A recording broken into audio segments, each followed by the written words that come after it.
Welcome back to Got Her Back podcast. I'm so excited to be here with you, Jamie. So happy to be here with you girls. Thank you so much for allowing us in your beautiful new space. I mean, we've been here, well, not here, but we've been to the Floral Bar a few times. I think my husband is like... I just saw your husband last week. I feel like I see your husband more than you sometimes. So that's a good thing. it is.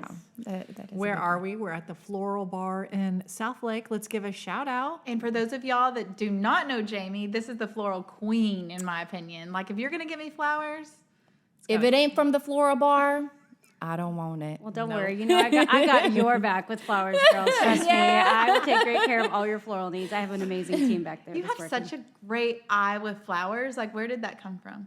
Gosh, you know, when I was a little girl, we lived on about 2 maybe acres of manicured land. So, you know, in Texas, we have like a lot of grass and a lot of kind of desert landscape. And in Seattle, where I'm from, it's like being in an English garden. And so one of my jobs as a child, there were 7 kids. And one of my jobs was on Saturday chore day, I used to have to go out and cut flowers from the garden and bring them in and put them in little bud vases and scatter them all over the house. My mom was a big flower lover. My dad was a gardener. I mean, all my most fondest memories are wrapped around my dad in the garden. And so that's kind of where that love of florals and horticulture and all that kind of stuff really developed back in Seattle. I grew up on a private lake in a 3-acre farm. I'm a total hippie. Nobody knows that, but I am. It's like, it's in my blood. I didn't even know you were from Seattle, and I Yes. really didn't know there were 7 kids. There's 7 of us. 6 girls, 1 boy. I'm going to learn so much I today. know. I know. She makes the most unique. Every time I get flowers from the Floral Bar, I'm just like amazed. Every time I'm like, I have never seen flowers so beautiful. You know, when we moved here, so after my time in Seattle as a wedding and event florist for, gosh, almost 15, 16 years there, we moved to Los Angeles. I'd gone through breakup, and I just needed to kind of reset and start over again in my life. And I just was chasing the sunshine. I just thought, if it's so expensive to live in Seattle and it's rainy and depressing, I at least want to be broke at the beach. So we moved to Ventura, California in 2013. And I was able to commute back and forth and do some weddings, and I was also a hairstylist part-time. And so it was like the best of both worlds, because then when I was in California, I was really present there with my kids. But what I realized when I moved to Texas about a year later was there is no high-end luxury West Coast vibe florals out in the area that we were in, which, as you know, this part of Texas is just really growing so fast. And so I mean, my husband sent me flowers one time when we had to put our dog down. It was really sad. And I looked at him, and I looked at the flowers, and I looked, and I said, how much did you spend again? And like, what? I had to get more information. I took a pause, by the way, in 2014. I didn't do flowers for a few years when we moved here because Aiden was 2. And I just wanted to be home for my kids. And then I was like, dang, I think that we need to open a flower shop, like offer, who's servicing these people out in this area with kind of that luxury vibe? And the rest is history. So, yeah. But didn't you start in your living room, kind of? Yes. Okay, give us that. So I, like you ladies, I built a home out in Roanoke, and all of us didn't, like all the new construction homes, none of us knew each other, and we wanted to get to know each other. And we were standing at the bus stop, and all the moms were kind of talking, and everyone's like, well, what do you do all day? And what do you do all day? And I was like, well, I'm just kind of hanging out, and I used to, you know, be a florist, and I used to all these things. And then they were like, you want to teach us? And so craft nights were born. I just invited everybody over into my living room, and I taught them how to like make floral arrangements out of my, you know, kitchen, basically, and dining room. And it started with 8 women, and then it grew to 16, and then those 16 grabbed their friends, and so we had over 40 women at the last one at my house. And my living room is about the size of this area, but smaller with furniture.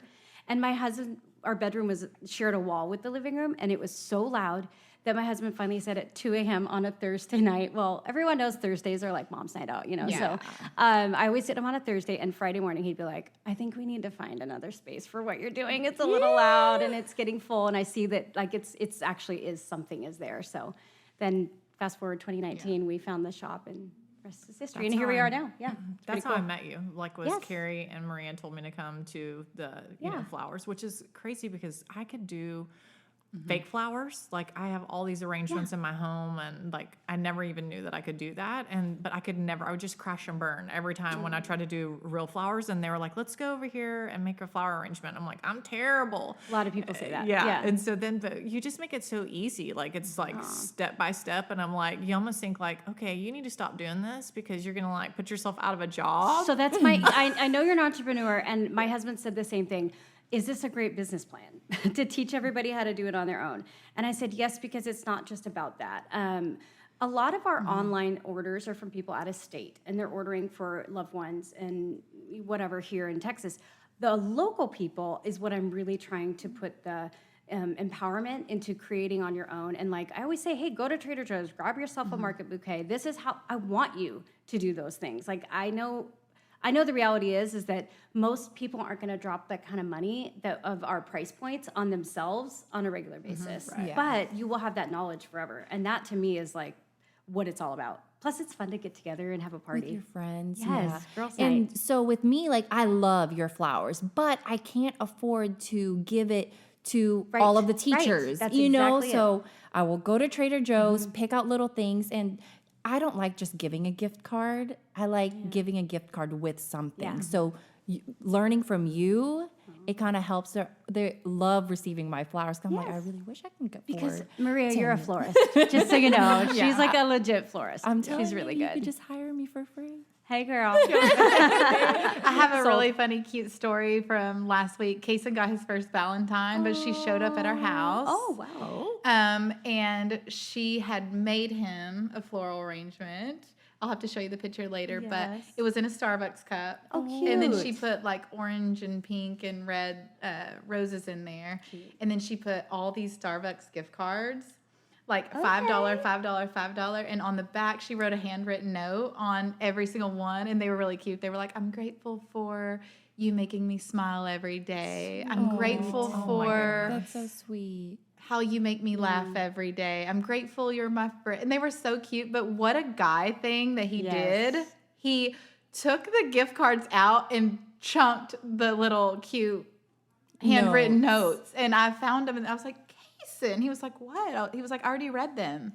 I was like, such a such a dude Isn't that thing funny? to do. I have like say- a box of all of the notes from like my life. Like, Yeah. He was like, what? Like, I was like, you're such a dude. I think that's like Okay. girl Yeah. versus boy. Yeah, I think it is, yeah. How many of us didn't? I mean, I think I had from boyfriends growing up, like the box and it had the prom picture and Yeah. the handwritten notes and all of that. ticket stubs. It's Yeah. been really A lot of those. helpful for me having two boys and watching them. Like I remember when Brylan was coming into a teenager and I would look at his phone and these girls like messaging him like over and over and over and he wouldn't even read them because he was like in an Xbox hole for like all day. Yeah. And these girls are thinking he's probably talking to another girl and blah blah blah blah, all this Yeah. stuff. But it's just such a guy thing to do. Like they're just sitting such a around guy playing thing. Xbox or something. They're not So, really doing what we What's think. actually really funny that you mentioned it of boys is we've been getting a lot of requests from men to do these classes because they want to make flowers for their significant others. So we're going to offer a date night coming up. And I know we had Oh, talked that'll about be that fun. before, yeah.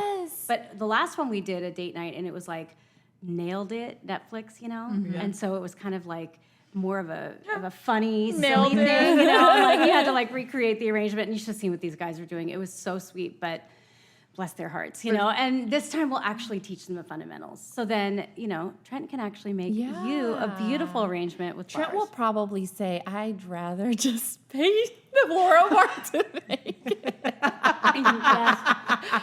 So would my husband. Yeah. So- I mean, that's what I'm saying. Like we could do anything. We could take photos of each of ourselves, but sometimes you just want that, out of your hands. Yeah. One thing. And plus, if I'm going to make my own flower, I love being surprised. Delegation. Yeah. That's always fun too, surprise. My husband doesn't believe in Valentine's Day. He says it's a made-up holiday. And I actually believe that as well. It's great for business. But he says, I want to surprise you with flowers at all different days and different times and stuff, and not just on those expected moments. Speaking of your husband, Yeah, let's talk about that. Yeah, I know, right? Yeah. Yeah. I was very touched by your testimony about your marriage. That was the first time that you and I ever met. I heard the story. Yeah. So that's one thing that I love about my business is getting those 3 hours with women because we really get to really just fellowship together and like share personal stories. And that was like our first connection point, but I never forgot it. And it sat with me really well because I feel like it teaches you grace, forgiveness, in everything, like all wrapped, like your story is truly like a beautiful love story. Are you going to be able to share a little bit of it today? Absolutely. You feel I comfortable? always say I'm an open book. Ask me anything. I'm so happy to share the story, and sometimes I forget that not everybody knows our story. And so this is definitely something that I'm working on. And it's not that I don't tell it because I'm embarrassed, because like you said on our first interaction, I'm like laying it all out there. I'm pretty open with it. I lead with it a lot, but then I realize, I guess I don't know who knows the story. I love that you're open with this story because it has so many marital lessons in there that we could all, like, it was inspiring to me whenever I heard it because it's just like a triumph story. Let's get going because I haven't heard the story. Oh, So you're going to be Do we need popcorn? Popcorn. Got some ahead, twists and speak- turns yeah. in there. Speak to me. It's definitely a drama story. It's a nail biter. It is. So I got married very young to my first husband. Just so you know, I've had 3 husbands. So I think I win that award at this table right now. But 2 of them were the same guy. So plot twist. I got married very young to my first 2 children's father. I was 19. I was raised in a really kind of fundamentalist religious type home, meaning like a lot of laws, a lot of rules. My parents were amazing. My dad was just he was like the embodiment of Jesus. I felt like I knew Jesus love because of the way my dad loved all of us. But I grew up in kind of that 80s, 90s Christianity sometimes that had just a lot of legalism. Do you know what I'm saying? Yeah. And so it was like, oh, you want to kiss a boy, then you got to marry him. And growing up in a private school my whole life, that's kind of all I was ever told. And so and the thing about it is I have no regrets. I mean, it was the most beautiful time for me because I had kids very young. So I was 21 when I had my son, and then 23, I think, when I had my daughter. And I thought we'd be married forever. And then, 19, you're different than 29. Right? Can we agree? Like, for all the young ones out there, you think you know, and I thought I knew. I remember going on our honeymoon in Maui, and I couldn't even order a pina colada. I was 19. I couldn't, we couldn't rent a rental car. Like, we were just babies. And I don't know, it's just a time in my life where I go, I wished somebody could have told me to pump the brakes. But honestly, I don't think anybody could have changed my mind, right?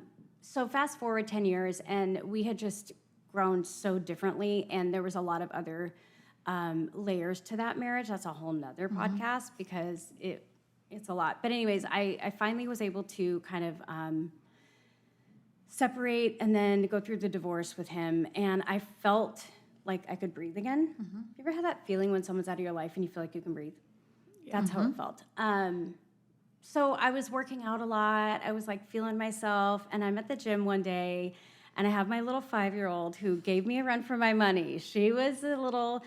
we call her spirited. Do you guys have spirited kids in your life? The ones that are a little more sassy than most? And so she gave me a run for my money, and I'm dragging her into the kids club. I don't want to go. And all of a sudden I look up and I see this gorgeous young guy, and I'm like, who is that? For a new personal trainer at our gym. He may or may not have been referred to as my boy toy for a while. And it was like, oh, I was 29, and I felt like cougar was becoming a thing back then. And so I just like instantly knew. I was like, oh my gosh. But I wasn't ready. Like, my divorce wasn't final yet. And I said, growing up very, very religious, I was like, I can't date anybody till it's legal. Like, I was very caught up on the dates, and we were so close to it being legally divorced. But so I met this guy, and I asked for his number first. Yeah, You did? I did. I Waited did. a man? I did. I was like feeling. How did you do it? I don't know. I know what I did. I walk over to the personal trainer desk and I said, I'm plateauing in my results, so. I thought she said, I'm plateauing at home.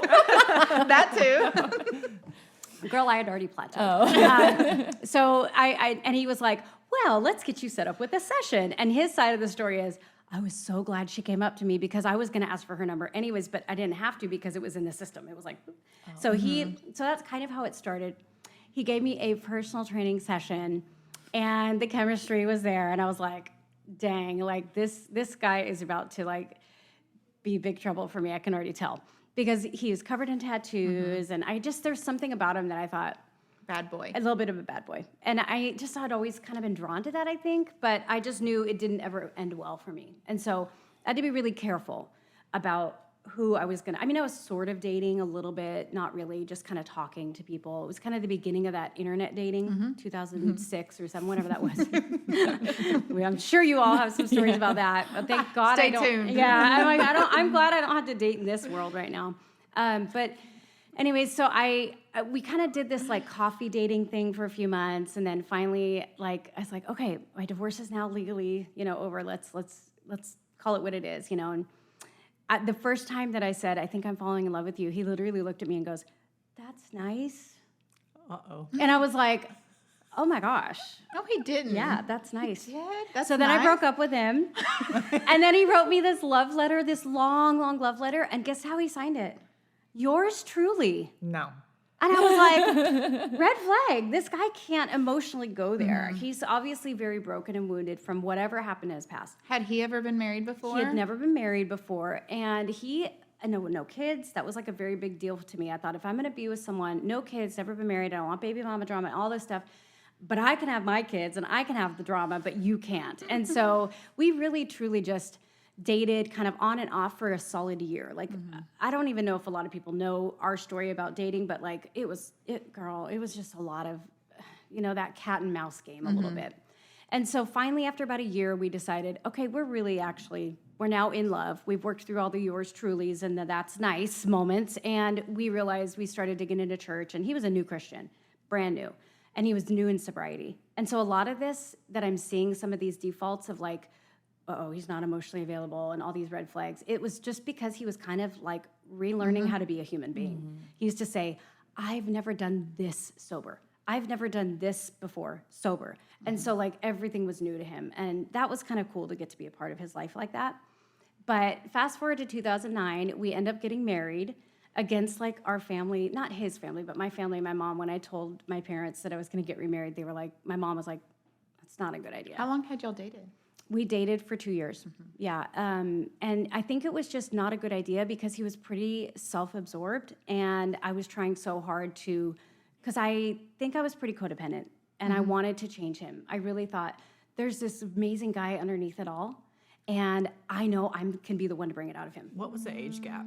5 years. 4 years and like a couple overlap of a couple You're months or older? something. Yeah. You wanted to be a fixer. Yeah, I'm older. I did. I just thought I can be the one to make him love me enough to change, Yeah. and I think that's where it kind of went wrong. A lot And of so, women.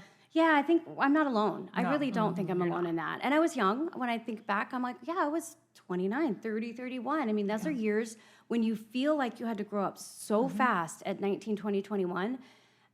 You're kind of making up for lost time. And I think he was too. We used to say he had arrested development because he started doing drugs and alcohol in like his young teens. Oh, and so he's you a kind of get me. stunted. Yeah, you're emotionally and mentally a little bit like immature.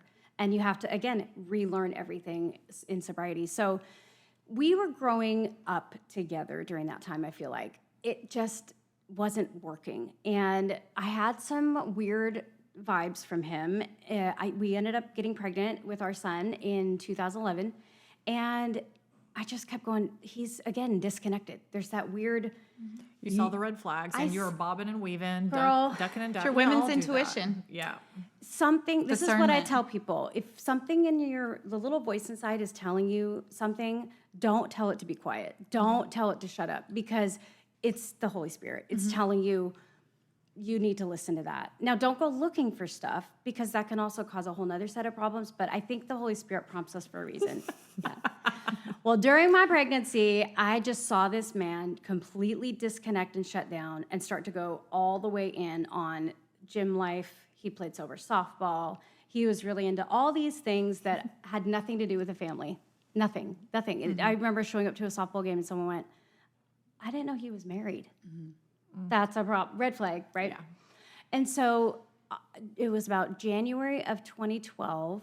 Actually, sorry, December of 2011, I had finally had enough, and I felt like the Lord told me, your marriage is over. It's time to like preparing for this season of being alone. And I was like, what? I'm pregnant. There's no way my marriage is over. Like, our family's just starting.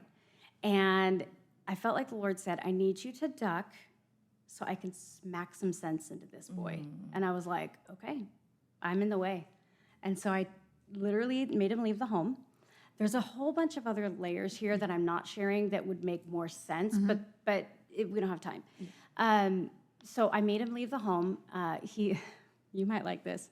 He had you might all like this, not just Carrie. Carrie's here, that's why I said that. She's just my buddy over here. So he was really into fitness, really into fitness. He eventually got out of personal training and he went into sales. Sales in the beauty industry. Yes. Stop. Both of those are my nightmare. Well, mine too, obviously.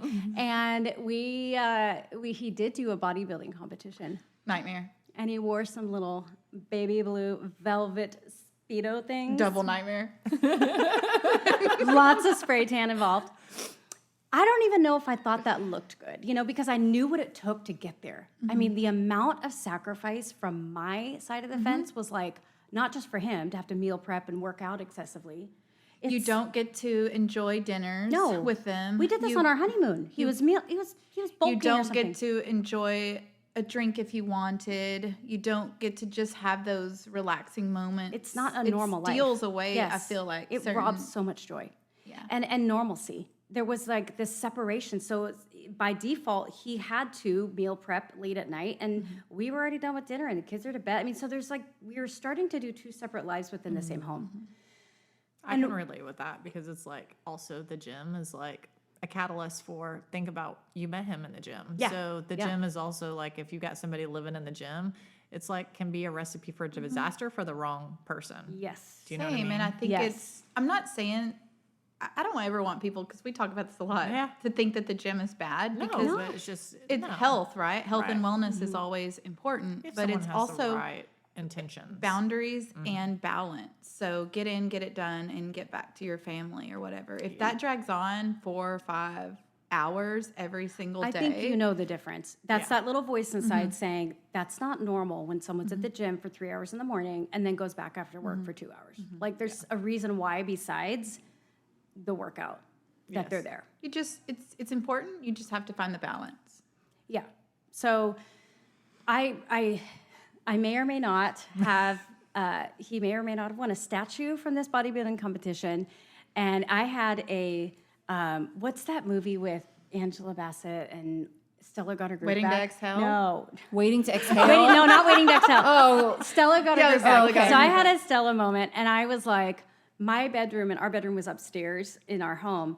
And I opened up the window and I am throwing clothes. I am throwing bags. And I took this statue, this big bodybuilding trophy, and I just went bing, and I threw it out the window, and the head popped off and it rolled down the driveway. And I was like, that felt so good. Like, out of my life. Out all of the this. window?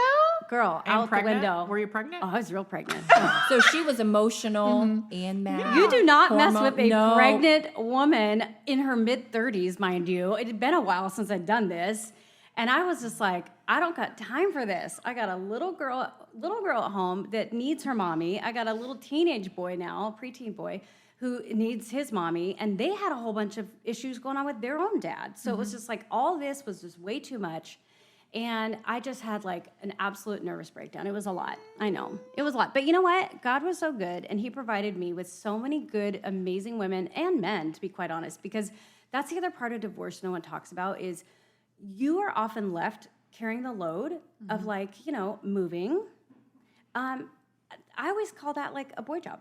I mean, girls have girl jobs, boys have boy jobs, like the heavy lifting stuff, I'm right? in the middle of it right now. And it's like to have these men that were like either husbands or boyfriends or just men through the church that would show up and help me clean a garage out because I was so pregnant. Like, that really restored my faith in men that like there are some good ones out there good still. guys, yeah. Yeah. So I'm always really like pushing Jason now to like stop and help like single mothers are so important to us as a family, like supporting that because so oftentimes they didn't ask for it, you know? And so fast forward, I ended up having Aiden. I'm sorry, let's pause because Okay. I missed the whole I'm getting a divorce thing in that. Okay, so January of 2020, or sorry, what year is it? what did I say we were? 2011. 2012. 2012. 2012. Yes. Okay. So January of 2012, I had a friend that wasn't really a close friend. She was more of an acquaintance. And she was living with her boyfriend, which is the same place that my husband said he was staying. And her boyfriend did her dirty. And she had enough guts to come to me and say, I need to tell you something. And I will be honest, that is probably the most courageous thing I think any woman could ever do for another woman, is when she knows your man is cheating on you and finally comes clean and tells you. That was very brave. And I remember thinking that took a lot of guts, because it could have gone sideways. I could have, unloaded on her and said, exactly. You're lying. Or, Yeah, like, why would you ruin my life? A lot of times women do that. Because most of the time women do, and they get cut out of the picture because they end up staying with the other person, and that one gets shunned because they were the one. And a it's lot so of times. hurtful, like when so many women or your friends come to you after the fact, when you've separated, and tell you what they knew, but they didn't have the balls to tell you. Exactly. It's like, well, it would have hurt then, but it almost hurts more now because I know you've been holding it in. It's like they're just keeping tell a secret. me. Yeah. Right. So she didn't have anything to lose, because her and I were not like close friends. We were just acquaintances through Yeah. our men that were friends. That makes a big difference. Yeah. And so he had kind of pulled the same thing on her. And she's like, I'm so tired of these guys getting away with this. And I'm just here to tell you all the truth you need to know. And that was about a month before I ended up going into labor. And I confronted Jason with it. It was just, that whole time is very I always say it's like very blurry. Yeah, I don't really remember too much. I just remember being like, I got to get my act together. Like, now it's me and these kids, and I got to have this baby, and I don't know what I'm going to do, and I'm holding down the fort, and I'm the financial, everything rests on my shoulders. And I worked as hard as I possibly could. It wasn't enough in Seattle. And so anyways, I told Jason, I know exactly what you've been doing. You're not staying at their house. You're actually living with some girl that I had just found out about. Yeah, I mean, the whole thing was just Jerry Springer material. I mean, it was a disaster. Anyways, so he served divorce papers on me. February 5th, 2012. I'll never forget Not that know date. he served you. He did. Because the girl that he was with, and I don't want to give her a lot of time because I don't think we should ever do that to the other woman, but there was a part of me that was like, oh my gosh, she was only a year older than how old my daughter is right now. Oh. Yes, she was like 23. And, he's a 30-year-old man. I'm a 35-year-old, 34-year-old woman. Like, that's a child. She didn't even really understand the magnitude of, like, what was about to go down. Like, Yeah. she didn't know. And that's all I'll give her. That's it. After she knew, then, anyways. So I was not allowed to have any contact with him through this process. I ended up going into labor early. I had the baby. He wasn't made aware. He didn't see him for 3 days. It's one of my biggest regrets that I've ever had, is that he wasn't there at the birth. But technically I couldn't, so and I was protecting myself too. I was nervous about, he was pretty erratic. His behavior was a little erratic, and I just didn't know where he stood mentally. And so anyways, the first time he got to come over and see Aiden, he just looked at me, and he looked at everything, and he looked at him, and he just went, what have I done? Like, it was just like an instant, like, eye-opening moment. And I think he sat with that, but a lot of times addicts, they don't want to sit with their feelings. That's why they go to the gym. That's why they drink. That's why they do all these addictive behaviors, because it helps, right? And I think Jason had a hard time with sitting with the guilt, and played more softball, went to the gym more. I mean, it was like he didn't press in and become this father that I was so hoping he would show up to be for this new baby. He kind of just ended up going even further. The opposite. Yeah, and I think a lot of times he said, well, I used to say, it's like if you've got $5,000 in credit card debt, what's another five? You kind of have that attitude. And so through the whole year, our divorce was going as it should. I mean, we didn't have anything other than Aiden. And that was always worth the fight, but we didn't have like assets or anything, so it was pretty simple. And by October of 2012, we were legally divorced. And he was like, I don't want to file these papers. I really, truly just want to, like, forget this ever happened. Will you take me back? And I was like, oh no, honey, I am now on my second, like, feeling myself. You can go have a seat over there. I have a date. Yeah. And so to punish him, I used to make him come over and watch all the kids so I'd go out on a date. Oh my I'm God. like, you want to see your son? Okay, come on over and hang out at my house and you can watch all these kids. And I'm going on a date with this guy I met online. I love that. You know how many trips I've taken, and I'm like, stay at home with the kids. I'm on this trip. What did he do? Did he just like eat that and just let you? Or Yeah. was he like I think he thought it was his punishment. Yeah. And I think he was like, I know I deserve worse than this, so I'll take it. And he used to sit there. And here's how I knew we were going to co-parent peacefully and be just fine. So I had these rules. I said, we can co-parent fine. You have to get rid of this dingbat, whoever you're hooking up with. You have to like, and she lived on an island like several hours away in Seattle. And it was like, dude, you can't be here for our child if you have to get on a ferry. You just can't. So I said, here's the rules of co-parenting peacefully. Be single, or at least be like present as a father. I mean, it's really hard when you're, again, trying to date in this like weird newborn stage of life anyways. So anyways, that was that. And then, so he did all the things that I asked him to do. And then I said, let's blow everyone's minds and let's just co-parent peacefully, because it was like a soap opera in my small town. And I was a hairstylist, just like you. I had 3 hours a day to unload all my like drama on these people, and they would, and everyone loved it. You know, it was so much drama, but it was like, yeah, but this is my life. This is not a It's TV not show, and it's exhausting. And I'm just tired of it. You know, I'm tired of hearing everyone's opinions on everything. And I'm like, let's just get along. And we did. All of a sudden, we started getting along. And I was like, I think we're going to be okay as friends and co-parents. I'd never considered a romance with him. I mean, I was so broken and hurting from that betrayal that I just thought, That was a closed yeah, door. Yeah, I thought, nah. Well, and why in the world? It's that Bible verse of, I always stick with it. It's the, like the dog that returns to the vomit. I was like, I am not going to be that dog. I am not that one, because I want to know that I've learned and I'm going to move on to somebody who is the opposite of this guy, because that's like kind of what I did with my first husband. I was like, I found someone totally opposite of him. So anyways, I used to text him when I was on dates and be like, how are the kids or whatever? And he'd go, kids are great. What's going on in your date? And I find that I was talking to him more than I was talking to my date. Uh-oh. Yeah.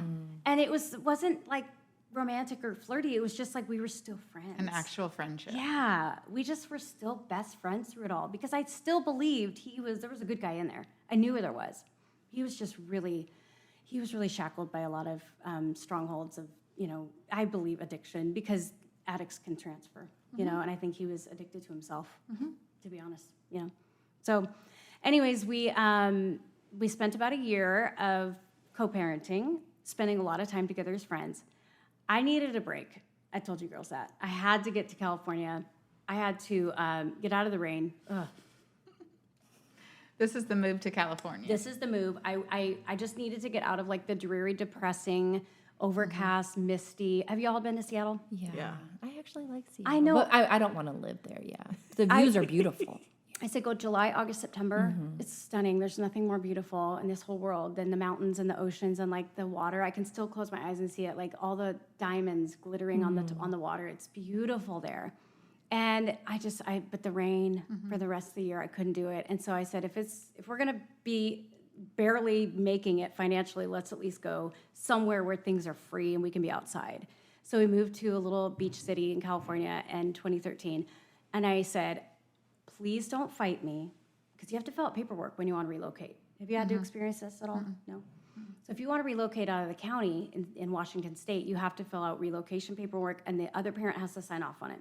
Now, they can also not sign off on it, but then by default, I would just get to do whatever I want. So my first ex-husband did not sign any papers, did not acknowledge anything, so I was free to go. The state said, you're good to go. And then I told Jason, please don't fight me. I'm like, I'm 1 for 1 right now. I really need you to like come through here. And he goes, I'm not going to fight you. I'm just not going to go without you. Like I will go before you. And so I was like, oh. And he goes, I'm not going to not raising my son. I was like, okay. So he agreed to go. Not only did he agree to go, he went before me 3 months and found himself a job and found himself a place to live and was like, yeah, I'll go wherever you go. And I was like, okay. I mean, okay. But I was more impressed with him as a father than I was as anything else. Plus, I knew I was going to be a single mom with 3 kids, and I knew no one. I literally knew no one in California. I was totally rebuilding my life. So we got there, and all of a sudden I was like, it's just the 5 of us and our big smelly dog. And it was like the most beautiful time of my life. We were just like restoring our family slowly with no judgment and no outside voices telling us that you can't trust him or, once a cheater, always a cheater, because I do believe a lot of that's true a lot of the time. But there was something different about his humility and his brokenness. He was so surrendered to, I can't do it my way. My way was not obviously the right way. So he, I would say he got born again and totally sacrificed and submitted his life to the Lord. And again, I wasn't looking at him like that.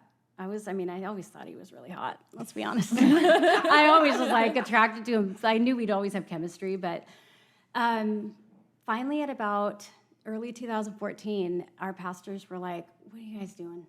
You guys are obviously like meant for each other. And I was like, no, we're not. I just am still paying off attorney's fees from a divorce. It was very expensive.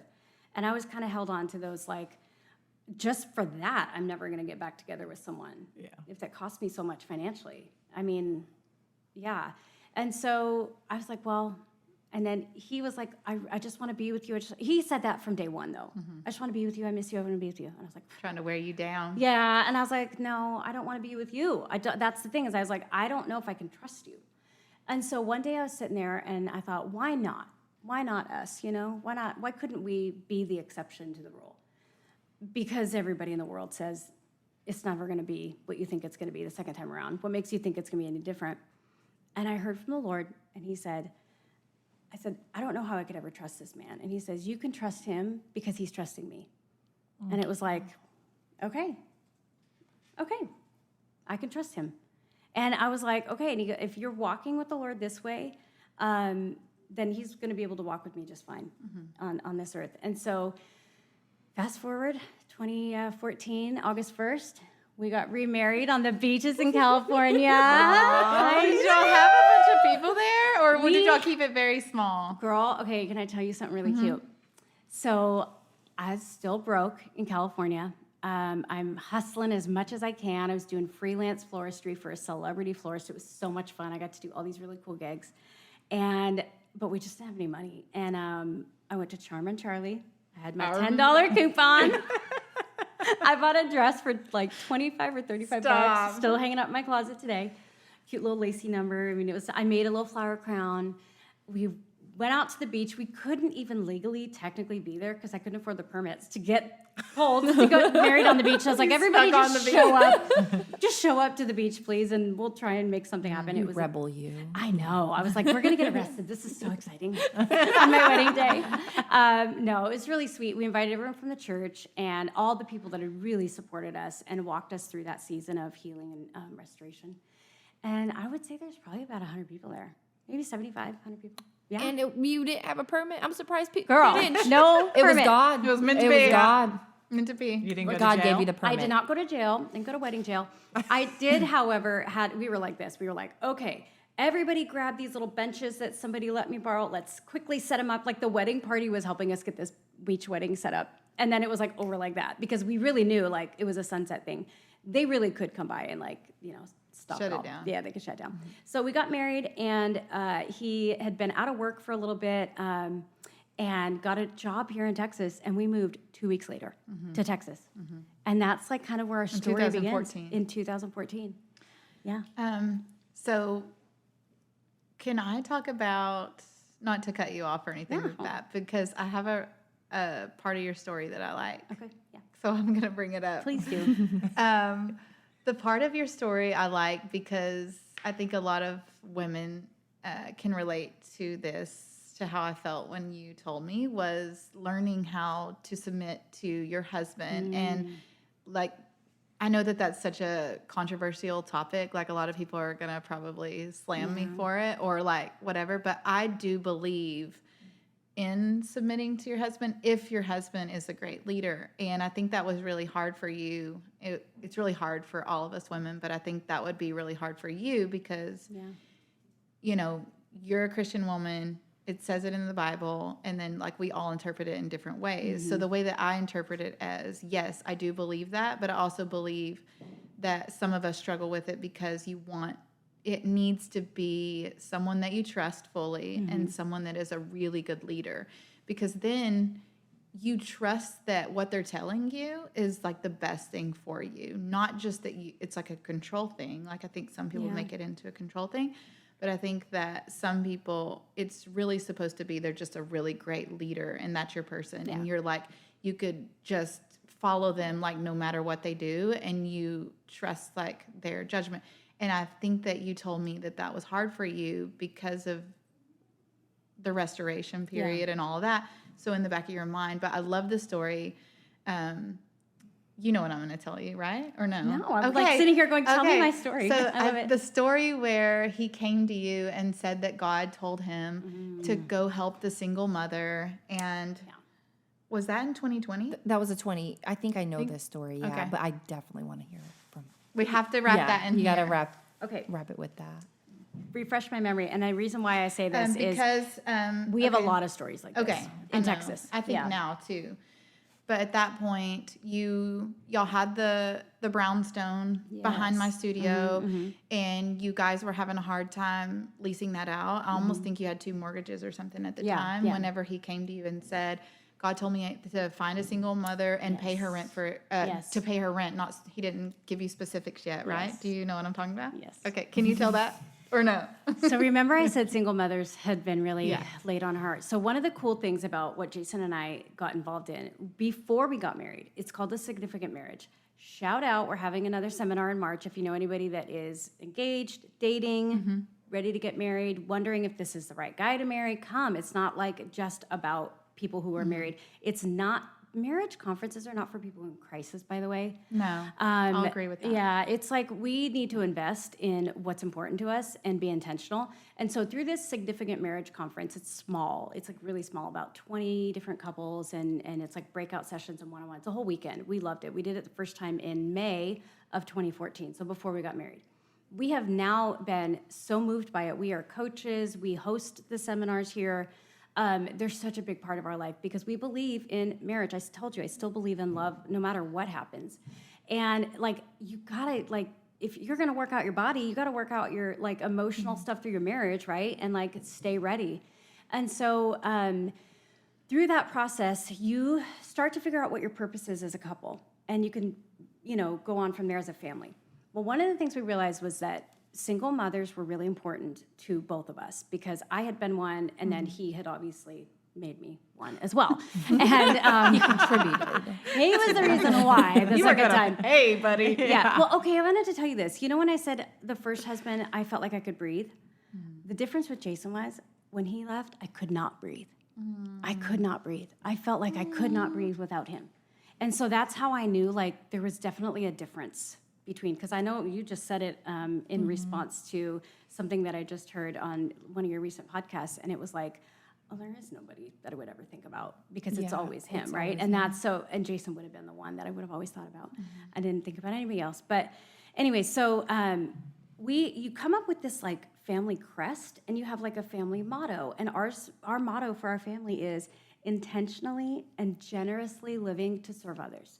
And so for us, it's like generosity has become something that through our church and through some different things, we've really realized that's the calling on our life, is to be generous with everyone. Doesn't matter what it is. It's like if we see an opportunity, we want to bless somebody. And so we started to really like hone in on this, and it was 2020. And the reason why I tell you this is because like there's now been so many stories like this, but that was the first one. Okay. And so my husband used to do the thing where he'd go to a Walmart and he'd like pay for all the layaway or like the will, whatever that is. Do you do that? Megan. Yeah. So yeah, you know what I mean? It's just something so special about that. And he was doing it for years. And then I finally just said, I would really love to bless a single mom. And so within my business, I was able to have other businesses come and donate gift cards. And like we were ended up with $2,500 from the Floral Bar that we were able to give to a local single mom in the area. In fact, one of the women that had nominated this lady was just at my first class last week or 2 weeks ago. And she came up to me and she was like, I just want to let you know, like, what a blessing that was to her, and also made such an impact on all of us. And that's the thing, you don't know how far this spreads. I mean, the fact that you are bringing it up all these years later. And so Jason found a single mom through one of our friends who owns multifamily properties. And this guy goes, there's a lady who's working so hard. She has like 3 jobs, and she just can't make it, and she's behind on her rent. And Jason's like, done. So he goes and we write the check for the whole year for her, and she was able to finally get back up on her feet and not have to work all these jobs. And I don't even know what the generational, ripple effect is, but it's so cool to be able to just know that, like, you did exactly what God told you to do. And so because of little moments like that, I know that's part of the trust. People think it's all about, like, we'll go through his phone and check the texts. And I don't want to be an FBI agent with my husband. I don't. I said I would never do that. I said, I don't want to ever have to live that way. And so I either trust you or I don't. And there was a few years where I felt like I needed him to be transparent and say, I have a weird vibe. Can I read your phone? And he'd be like, sure. Nothing to hide. But this is something that over the course of all these years, it's moments like that that really make me trust my husband, because I know he's listening to the Lord. He's being obedient. And then it's easy to be submissive to that. You want to be. You don't ever struggle with that? No, not anymore. Yeah. Not anymore. Because he's showing you consistently. And granted, this was 2020. We all know what happened in 2020. Yeah. Because when you guys did that for her, literally, like, what happened afterwards with the brownstone? Oh, we had somebody say they wanted to rent it out, had a whole year's worth of rent up front, cash money, So that's what, yeah. cash. Money. Cash Here you money. go. Here you go. Here's all your money for the whole year. And then ended up staying past the year even, and was a great tenant. So it's just like one of those things, like, that just comes right back. Yeah. See, And I it can even remember shows that you- story. And it I'm like, but it is. It did Yeah. make an impact on me, and it showed you actually the words that you told me was, it showed me like, do unto other, like, you're gonna get that back, Yeah, right? You're yeah. always gonna get Yeah. blessed Always. back. Yeah, the blessing's But there. 2, it showed you that your husband was right. Like, you know what I mean? Like, Yeah.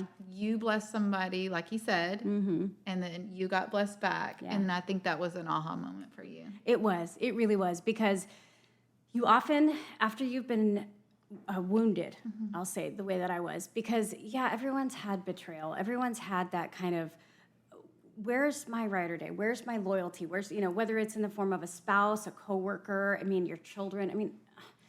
I feel like at some point in time, everyone can kind of experience that. But, like, to regain that trust is so multifaceted. It's not just, like I said, checking the phone and the emails and DMs. It's so much bigger than that.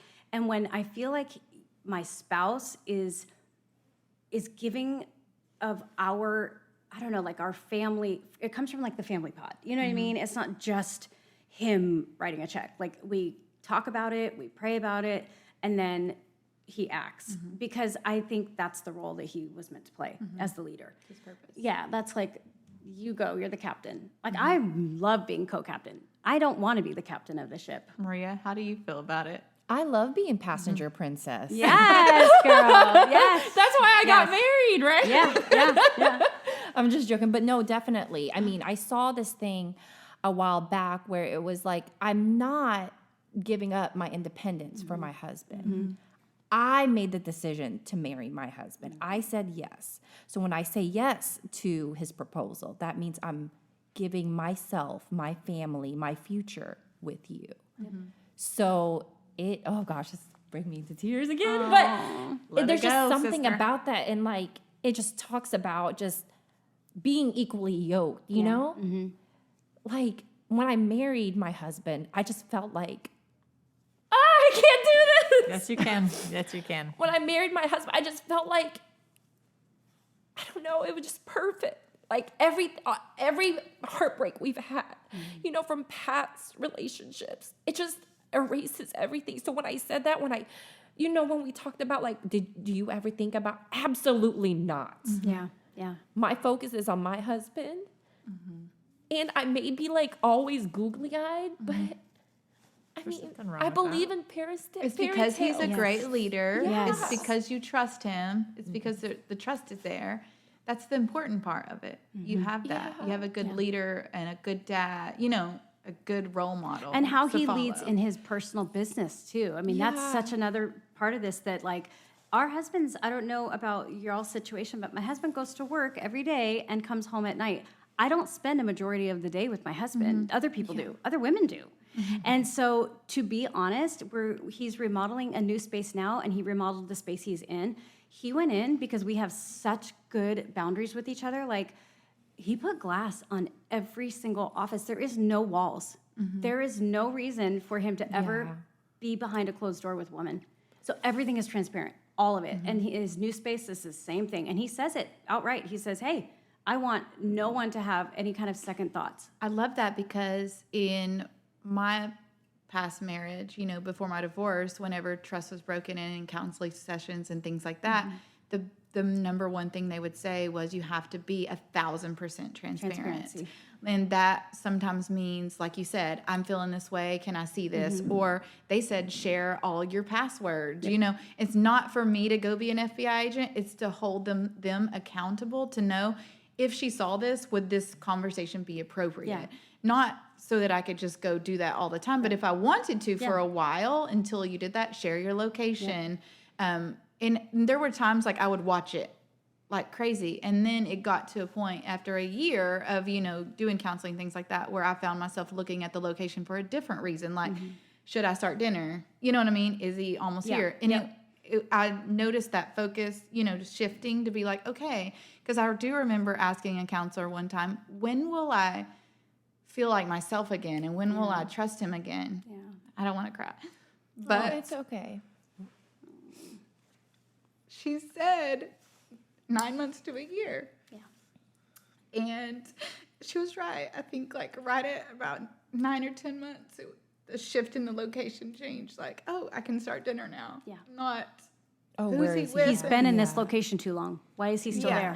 And Yeah. that's Do we just need like, to pull up? That's just like, Where were you 10 years ago, but girl? you just find those little things. And I remember when she said 9 months to a year, thinking, what the hell? Like, I can't feel like this for 9 months to a year. But I was willing to try it for my kids. But you do see the shift at 9 months to a year. So anybody, you got 9 months to a year? I mean, that's how long it takes, honestly. But you have to be transparent and you have to be able to show those things. And I think another thing we don't talk about enough is like, I actually apologized to him at some point. I know this is shocking, but I did. I apologized to him after. For his trophy or what? No, God, no. No, that trophy could have gone in a wood chipper for all I care. I'm teasing. The funny thing is, I think he grabbed it and like glued it back together. I would love to see that trophy. I kind of do too. I kind of do too. But I think the one thing that like we really don't talk about enough is like it takes two to tango. Yeah. Right? Like a really happy marriage involves two people that are fulfilling each other's Yes. needs, right? There was something that I wasn't doing. Was I the reason why? No. I mean, your actions are your actions. Yeah. Like you Like, did. you didn't. Yeah, I didn't. No. And so I don't take accountability for that. But what I do take accountability for is like, hey, you thought I was controlling. I didn't think I was controlling, but I'm sorry that you thought that about me. And I'm going to tell me how I can do better. This is how I knew I was still petty and not over it. I'd be like, tell me how I could do better for the next guy. So I don't do this I'm again. on, So I don't I'm do in this another again. co-parenting Yeah. class. Yeah. Round 2. Round 2. Yeah. And I think like, the first week, one thing that hit home for me from the doctor that is teaching the class was, do you think that a healthy woman chooses an unhealthy man? No.